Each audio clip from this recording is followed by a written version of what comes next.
আমার লাইভে নতুন, তাহলে বলবো লাইভটা শেয়ার করো আর সকল বন্ধুর সঙ্গে বন্ধুত্ব করে নাও।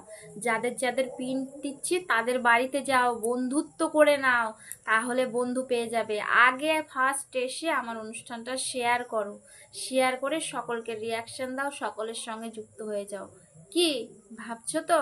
এইটা এখন সবার ডায়লগ হয়ে গেছে প্রত্যেকের। আমি চিনি না, জানি না, তার লাইভে যাচ্ছি, তার সঙ্গেই আমার বন্ধুত্ব নেই। হ্যাঁ, তারপরে আমরা সেই ফাঁদে পা দিচ্ছি, কিন্তু তার পরিবারে যাচ্ছি, যার লাইভে গেছি তাকে বন্ধুত্ব করছি, যাকে পিনটে বসাচ্ছি তাদেরকে বন্ধুত্ব করছি। সেখান থেকে কি পাচ্ছি? কেউ ব্যাক করছে, কেউ ব্যাক করছে না।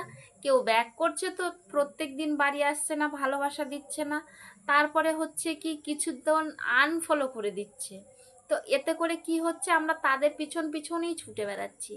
তো একটা কথা বলি, শোনো, আমার অভিজ্ঞতায় যেটা আমি বুঝি সেটাই আজ তোমাদের সঙ্গে শেয়ার করব। যে এর ওর পিছনে না ছুটে, এর লাইভে ওর লাইভে না ছুটে, আমি বলবো তোমরা কন্টেন্টের ওপর জোর দাও। ঠিক আছে? যাতে কন্টেন্টটা কিভাবে ভাইরাল করা যায়, মানে ফুটিয়ে তোলা যায়, ফর ইউতে তোলা যায়, আর সেই ভিডিওটা কতটা কোয়ালিটিফুল করা যায়, সব সময় এই চিন্তাধারা নিয়েই কাজ করো। আর ফেসবুকে টাইম দাও একটু। এরও লাইভে 1-1.5 ঘন্টা 2 ঘন্টা করে না বসে থেকে নিজের আইডিটা কি করে সাকসেসফুলি হবে, কিভাবে সেখান থেকে সফলতা পাবে, ঠিক আছে, সেই দিকে মন দিয়ে কাজ করো, তাহলে দেখো অনেক কিছু করতে পারবে। আমার অভিজ্ঞতা থেকে আমি বলছি, ভুল বললাম কি ঠিক বললাম তোমরা অবশ্যই কমেন্টে জানিয়ে যাবে। এটা নিয়ে কিছু, এর মধ্যে কিছু কথা আমি আগের দিন ভিডিওতে বলেছি তোমাদেরকে।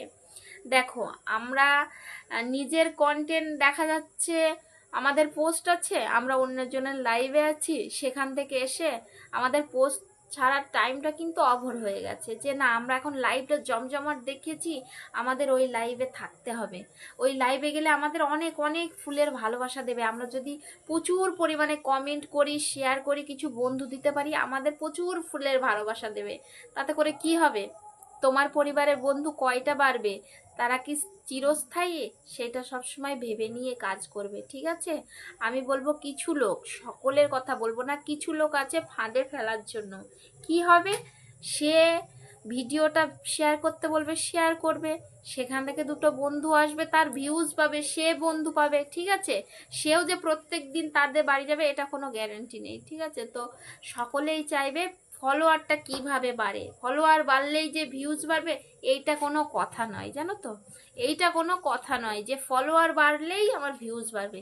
যাদের দেখা যাচ্ছে 2-3 হাজার মেম্বার, তাদেরও দেখা যাচ্ছে অনেক সময় ভিউজ হয়ে যাচ্ছে কি বলবো 10,000 20,000। ঠিক আছে?